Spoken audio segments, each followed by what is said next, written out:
C'est bien, on peut ouvrir la parole ce soir dans l'Évangile selon Matthieu au chapitre 18, puis on va lire à partir du verset 18. Matthieu 18 et le verset 18. Ce sont les paroles du Seigneur Jésus qui dit: Je vous le dis en vérité, tout ce que vous lierez sur la terre sera lié dans le ciel, et tout ce que vous délierez sur la terre sera délié dans le ciel. Je vous dis encore que si deux d'entre vous s'accordent sur la terre pour demander une chose quelconque, elle leur sera accordée par mon Père qui est dans les cieux. Car là où deux ou trois sont assemblés en mon nom, je suis au milieu d'eux.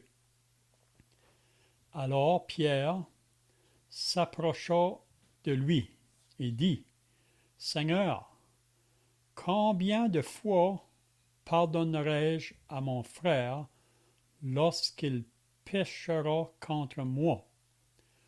Sera-ce jusqu'à 7 fois? Jésus lui dit: Je ne te dis pas jusqu'à 7 fois, mais jusqu'à 70 fois 7 fois.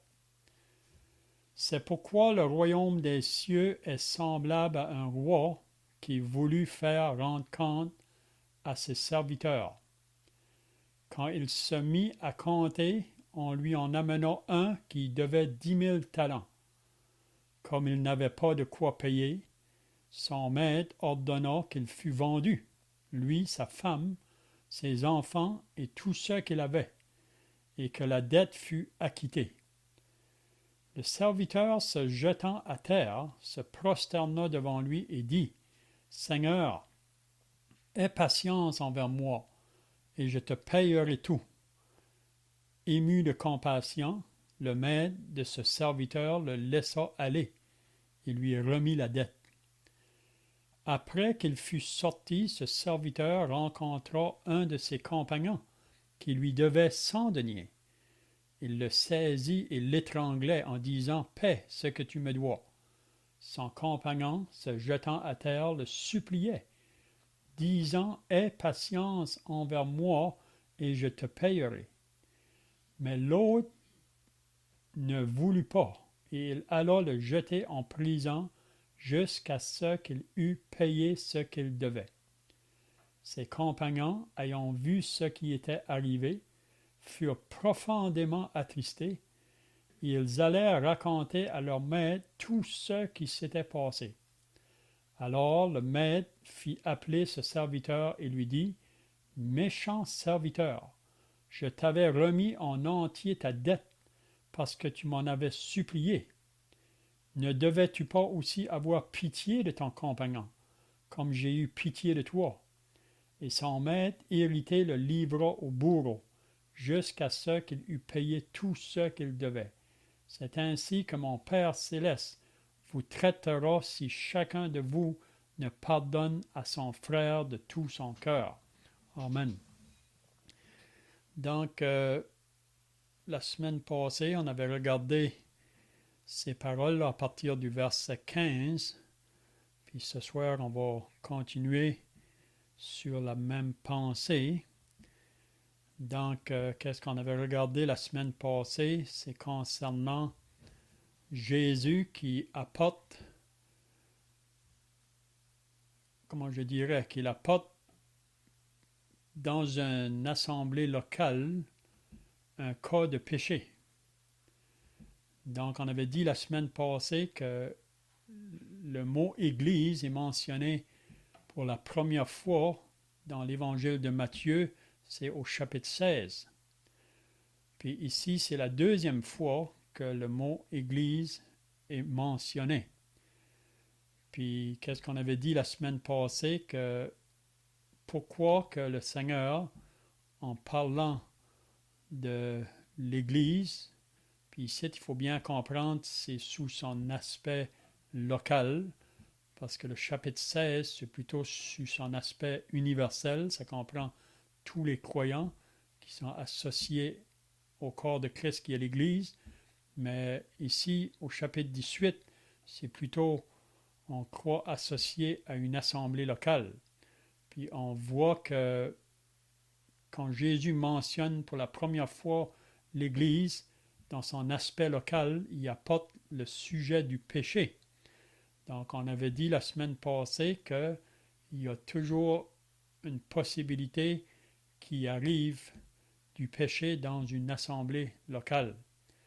Vous savez qu'il y a certains groupes aujourd'hui qui enseignent qu'on peut arriver à un point dans la vie chrétienne où on ne pêche plus. Mais ça, c'est contraire à la parole de Dieu. Même si vous lisez l'épître de Jean, Jean nous le dit ça.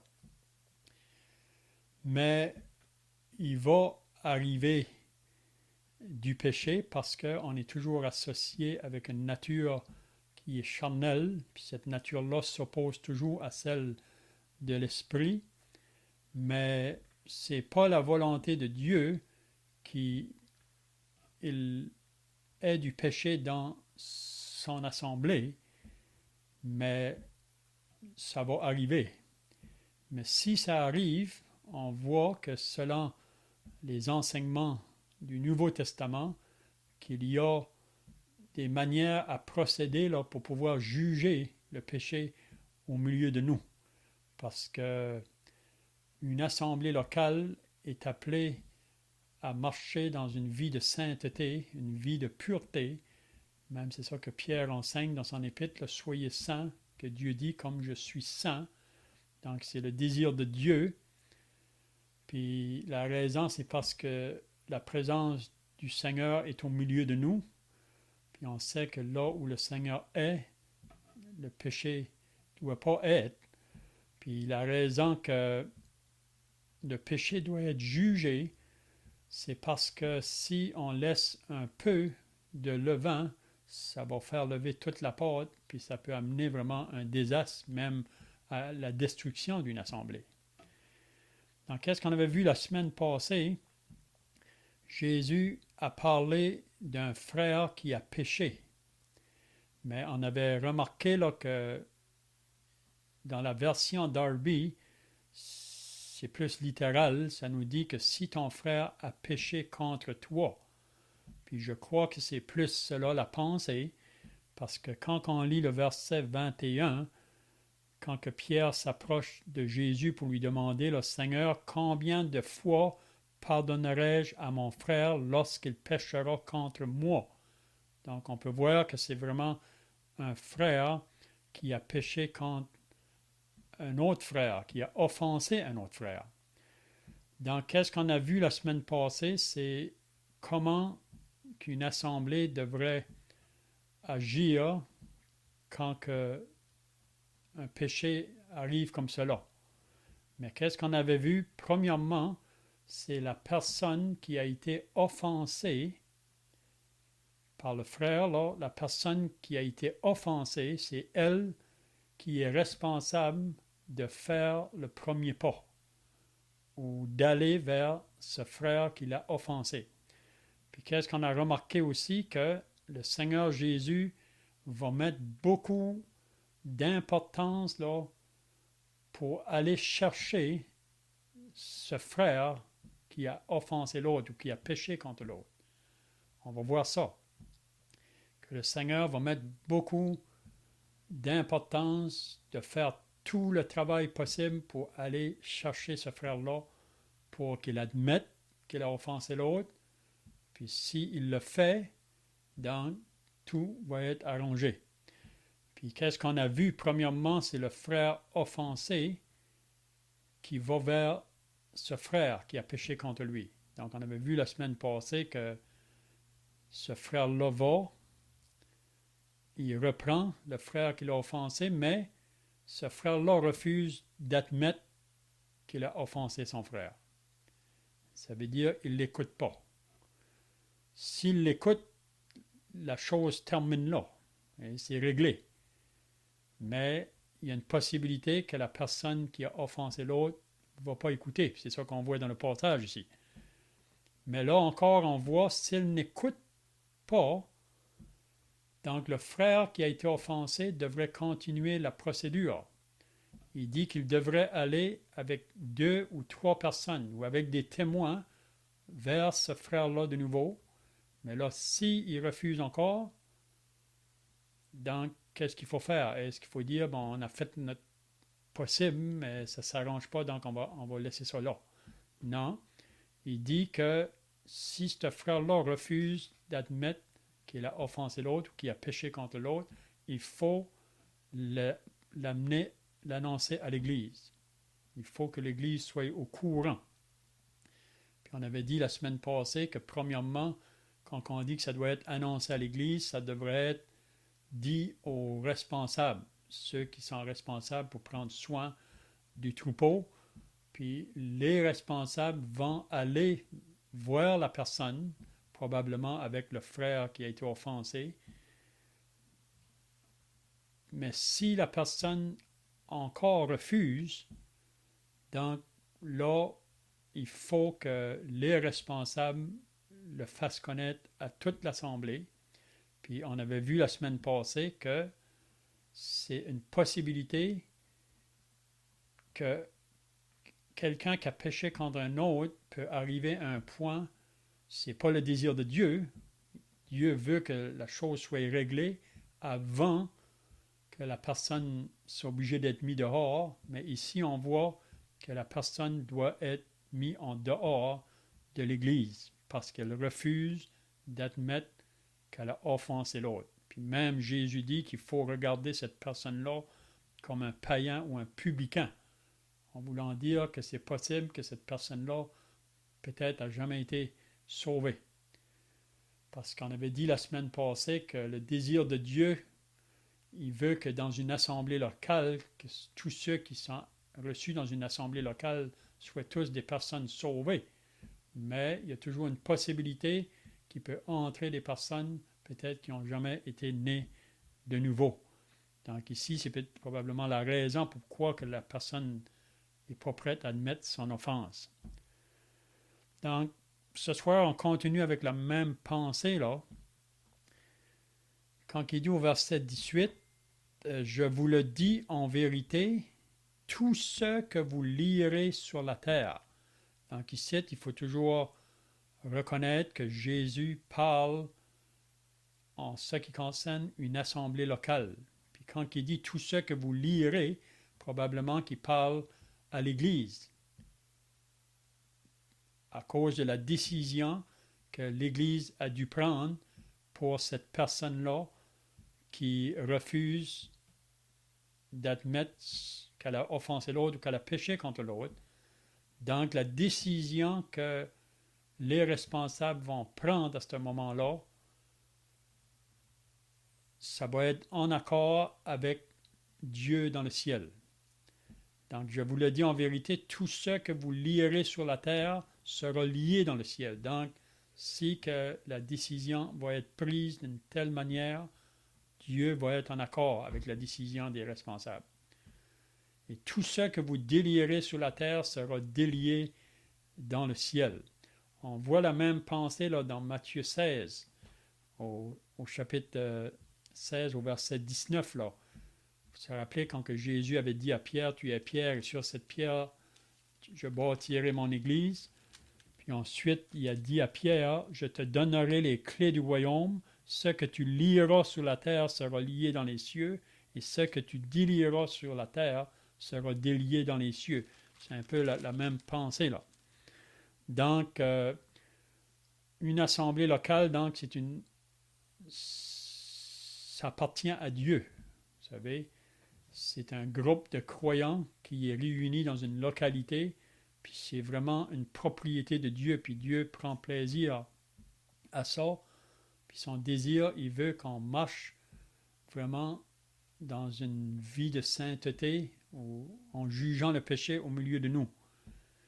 Puis si qu'il faut, à un moment donné, on sait que ce n'est pas un temps facile pour une assemblée, quand la discipline doit être imposée, mais quand il faut le faire, Dieu dans le ciel va être en accord, parce que c'est lui qui nous demande, selon sa parole, qu'on agisse de même. Donc, je ne dirai pas beaucoup plus, parce que je vois que le temps passe. Là, donc, avec les pensées des frères, on peut commencer à partir du verset 18, c'est là qu'on était rendu. Puis ensuite, on peut continuer.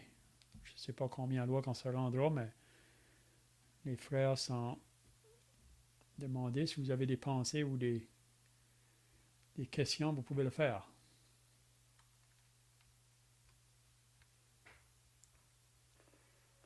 Comme c'était mentionné dans l'introduction, le ciel est intéressé par ce qui prend place dans l'Assemblée locale. Le fait qu'au verset 18, ça mentionne tout ce que vous lirez sur la terre sera lié dans le ciel, et tout ce que vous délirez sur la terre sera délié dans le ciel. Donc, il y a un lien qui existe, il y a une relation entre l'Assemblée locale et le ciel. On a d'autres versets dans le Nouveau Testament qui mentionnent comment l'Assemblée locale appartient à Dieu, comment, comme le frère Léon l'a mentionné, chapitre 16 parle de l'Église universelle, de tous les croyants. L'Assemblée locale parle des assemblées dans une localité qui manifestent ou qui dégagent quand même certaines similitudes avec l'Église universelle, mais comme nous frère dit, avec certaines imperfections. Il peut y avoir du péché, ça ne devrait pas dominer, mais il y a la possibilité du péché, mais on voit que le ciel est intéressé par ce qui se passe au sein de l'Assemblée locale. Plus loin, ça mentionne que ça parle du Père au verset 19. Donc, c'est bon d'être rappelé de ça que pour chaque croyant qui font partie d'une assemblée locale, ça appartient à Dieu. Sinon, les actes des apôtres, où l'apôtre Paul parlait aux anciens d'Éphèse, c'est référence à propos de l'assemblée que le Seigneur s'est acquise par son propre sang. Donc, c'est quelque chose qui est précieux pour Dieu. Ça a coûté cher à son Fils pour qu'il puisse avoir des assemblées locales. Donc, on pourrait dire que pour le monde, une assemblée de Dieu, ça n'a pas trop de valeur. Ça n'a pas grande valeur pour le monde. Vous savez que si vous lisez dans l'Apocalypse, quand que Jean était demandé à écrire cette révélation-là qu'il a eue là, aux 7 églises qui étaient existantes en ce moment-là en Asie, puis vous vous rappelez que Jésus pouvait dire de ces assemblées-là que c'était une grande valeur pour lui parce qu'il disait que c'était des chandeliers d'or. Des chandeliers d'or. Et si on lit concernant les 7 églises, Jésus marche au milieu d'elles, puis Jésus est au courant de tout ce qui se passe dans une assemblée locale. Puis son désir, c'est comme qu'on vient de dire, que s'il y a du péché qui s'infiltre, que ça devrait être jugé. Puis on a toute la provision nécessaire, si on peut dire, où on a tous les enseignements dans le Nouveau Testament, comment on devrait régler les différents aspects du péché. Vous savez, on avait dit la semaine passée qu'il y a des péchés qui, quand ça prend place, on voit ça dans 1 Corinthiens 5, là, que la personne sera mise en dehors ou elle sera excommuniée de l'Assemblée, mais c'est jamais dans le but de débarrasser le frère ou la sœur qui a péché. Vous savez, l'excommunication, c'est toujours dans le but que la personne se repente puis qu'elle revienne, qu'elle soit restaurée. On voit ça, c'est vraiment le désir du Seigneur que la personne revienne. Mais il y a d'autres péchés qui peuvent se faire, ça ne demande pas vraiment l'excommunication ou mettre la personne dehors, mais parfois il peut y avoir une discipline impliquée du côté interne. La personne est sous la discipline, mais elle demeure toujours dans la communion de l'Assemblée. Mais c'est juste pour dire que comme quand on lit dans l'Apocalypse, Jésus marche au milieu des assemblées. Et vous vous rappelez que dans les 7 églises, le Seigneur a dû reprendre 5 de ces églises-là par des choses qui se passaient parmi eux afin qu'ils puissent se repentir puis régler la chose. Parce que s'ils ne le fassent pas, c'était possible que le Seigneur venait ôter le témoignage ou enlever le chandelier. C'est possible. Hein? Donc, je ne sais pas si les frères ont d'autres pensées là. C'est bien aussi de remarquer, si j'aimerais le dire, là, avant que je l'oublie, là, que quand le Seigneur Jésus parle d'une assemblée locale, on voit que c'est possible qu'il ait une assemblée locale avec pas un grand nombre de personnes. Vous savez, aujourd'hui, on vit dans un monde où il y a beaucoup de religions qui s'est élevées. Puis qu'est-ce qui compte pour eux, c'est de la quantité, c'est beaucoup de personnes. Mais quand on regarde ici concernant une assemblée locale, on peut voir que ça peut être vraiment minime dans le nombre des personnes. Parce que c'est pas ça qui compte pour Dieu. Hein? Donc on voit même que ça peut être seulement 2 ou 3 personnes. Une assemblée peut être comprise. Mais on sait que le Seigneur veut qu'il y ait plus que ça, parce que quand l'Évangile arrive dans une ville ou un village, et les âmes sont sauvées, le désir de Dieu, c'est de prendre ces personnes-là pour qu'ils se réunissent ensemble dans la localité afin de porter un témoignage pour Dieu. Puis on croit que quand Dieu sauve des âmes dans une localité, il va toujours, parmi ces personnes-là, là, élever des personnes, des frères, pour qu'ils prennent soin du troupeau. Mais c'est pour dire que souvent les assemblées ne sont pas comprises de beaucoup de personnes. On peut voir ça ici, là. On peut penser aussi que l'Église de Dieu, c'est chaque croyant, qui fait l'Église de Dieu.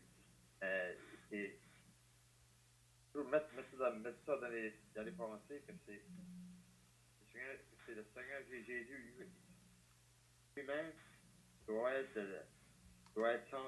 centré. Lui doit être centré au milieu de l'Église. Hein?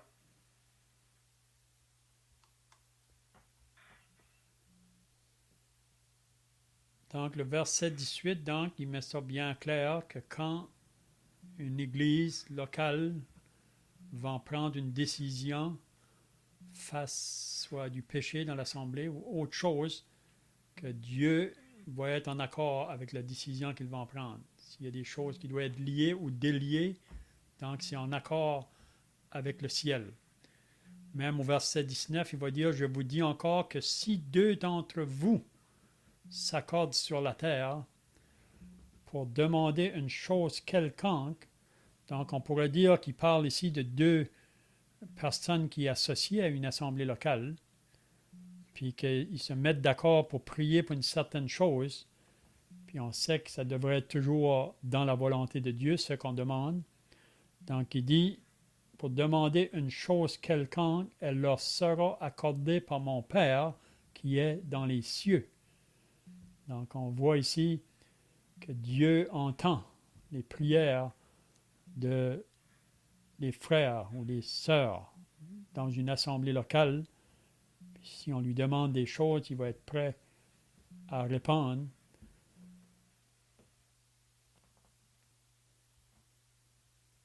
C'est vrai qu'on pense que deux, on pense, on va essayer ici que 2 d'entre vous accordent la terre pour demander quelque chose. On peut penser qu'on demande quelque chose au Seigneur, c'est parce qu'on l'appartient au Seigneur. C'est un lien qu'on a avec le Seigneur. On appartient à lui. Quand on demande quelque chose, serait présent au milieu d'eux. Il va être présent au milieu d'eux. Parce que on appartient au Seigneur. On est quand on a été sauvés, on appartient au Seigneur. On on peut dire, on a une communion avec le Seigneur. Il va nous accorder de quoi qu'on demande.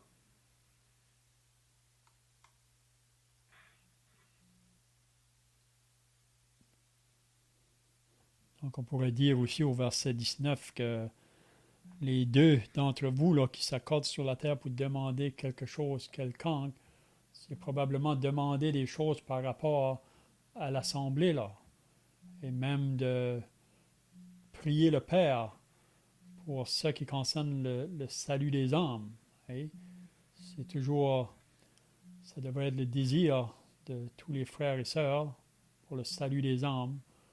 Aussi, on peut prier dans l'Assemblée si que, comme qu'on vient de voir, si un frère s'est éloigné ou qui a péché, de prier pour que le Père puisse ramener cette personne-là, prier pour nos frères et sœurs qui sont malades au milieu de l'Assemblée. Donc, on peut voir qu'il y a beaucoup d'aspects aux côtés de la prière qu'on peut faire là, associée à une assemblée locale. Ici, on voit que si on le fait, Dieu va répondre.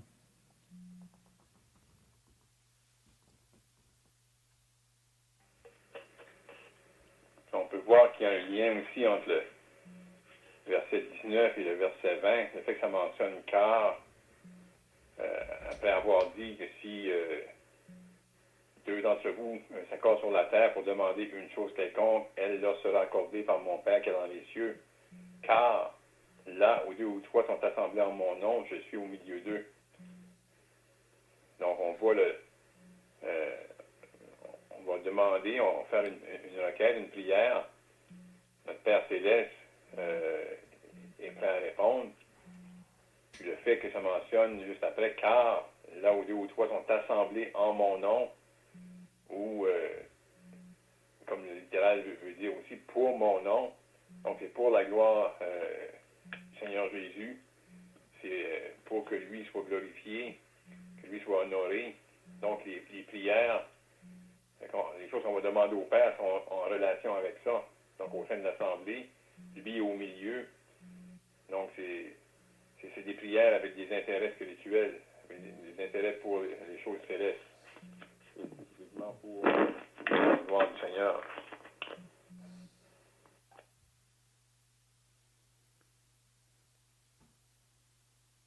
Oui, c'est bien de souligner là, quand il dit car là où deux ou trois sont assemblés ou réunis en mon nom ou sous mon autorité, je suis au milieu d'eux.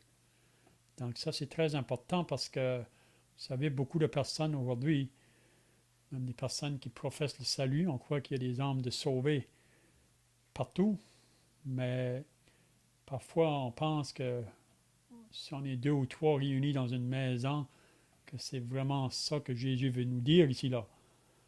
Mais ici, c'est très important de reconnaître que deux ou trois qui sont assemblés sous mon autorité. Donc, vraiment, où Dieu va mettre son appui, si on peut dire, ou son sceau, c'est vraiment des personnes qui se réunissent sous son autorité.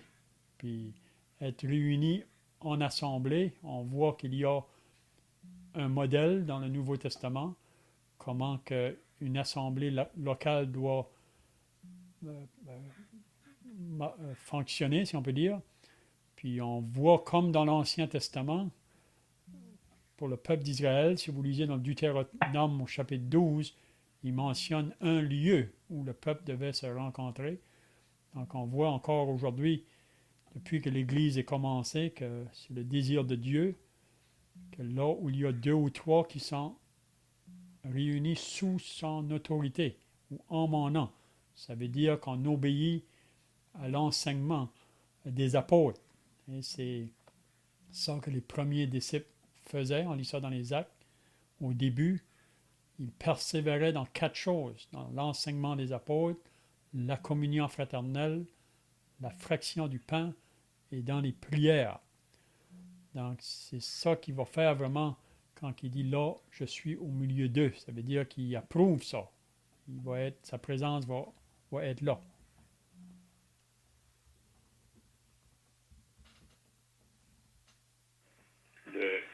L'expression ici,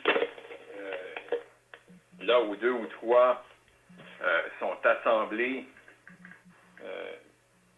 dans l'original, c'est l'idée que ont été assemblés par quelqu'un d'extérieur. C'est pas même si on avait chacun de nous qui font partie d'une assemblée locale, on a eu le désir de s'assembler. C'est l'idée de quelqu'un d'extérieur qui nous a assemblés. Donc le rassemblement était vraiment un travail qui c'était pas la main des hommes, mais c'était d'origine céleste. Puis chaque assemblée locale, on peut retracer le travail du Saint-Esprit. C'est vraiment, si on pourrait dire, la Trinité qui a été à l'œuvre dans le but que les assemblées locales soient formées.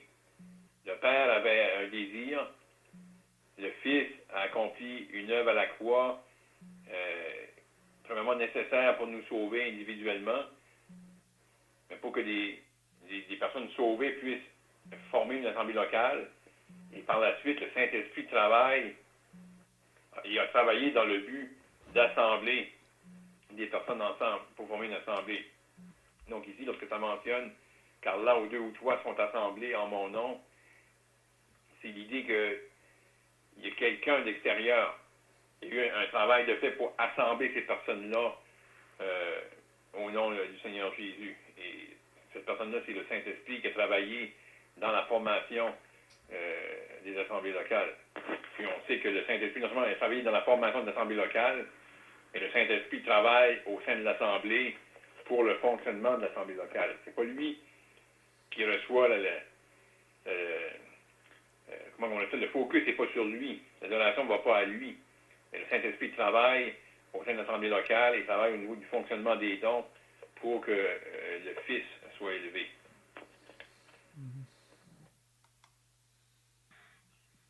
Un petit pensée ici que pour rassemblement, là où deux ou trois s'assemblent de mon âge, je suis au milieu d'eux. On peut penser que c'est des personnes qui ont vraiment été sauvées. Ici, le verset dit ici que ça a rassemblé pour mon âme, rassemblé pour son âme. Parce que le jour où on a été sauvé, maintenant, on s'appartient plus à nous-mêmes. Parce qu'on appartient au Seigneur. Donc, deux ou trois, au bout dans 5 ans, Dieu voit que les personnes sauvées sont vraiment sauvées de marcher pour le Seigneur, ils sont associés au Seigneur.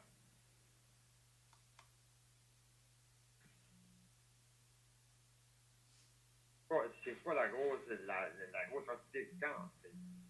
C'est soit on va le Seigneur.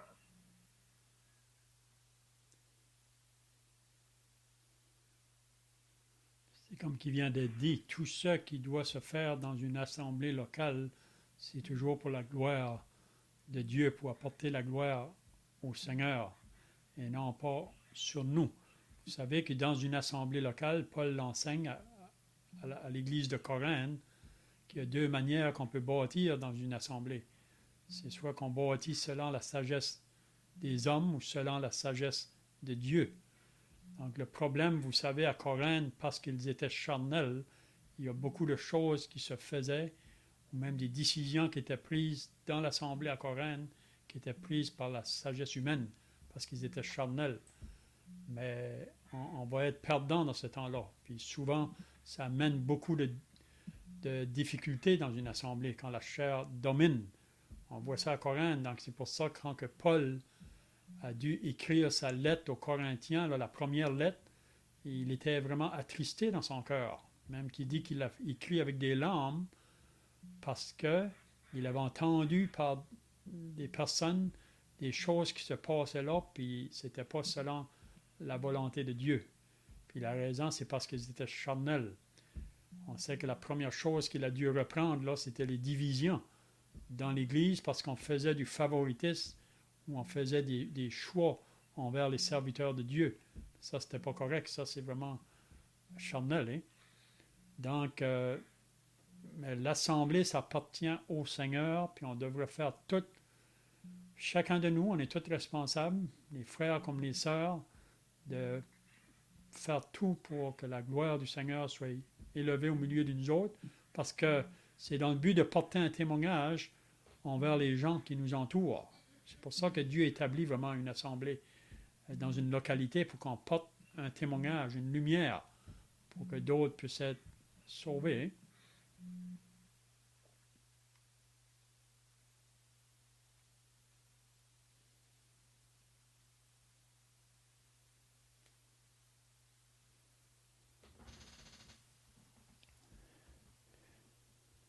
Donc, probablement qu'on va garder ce qui vient par la suite. Là, ça suit un peu de ce qu'on a vu à partir du verset 15, là, parce que peut-être qu'on peut juste toucher ça un peu. Là. Pierre va s'approcher de Jésus là, dans le même temps que Jésus dit ces paroles-là ou enseigne ces paroles. Puis là, Pierre, qui est souvent le premier à agir parmi les disciples, il va poser une question au Seigneur.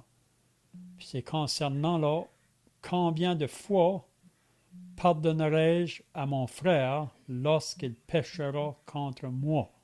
Donc, c'est ça la question que Pierre demande. Si un frère pêche contre moi, combien de fois je devrais le pardonner? Donc, peut-être qu'on peut garder ça pour la semaine prochaine, vu que le temps est passé, là. Donc, à moins que les frères ont d'autres pensées ici ou des questions. Sinon, on peut terminer par la prière. Puis si quelqu'un a un cantique.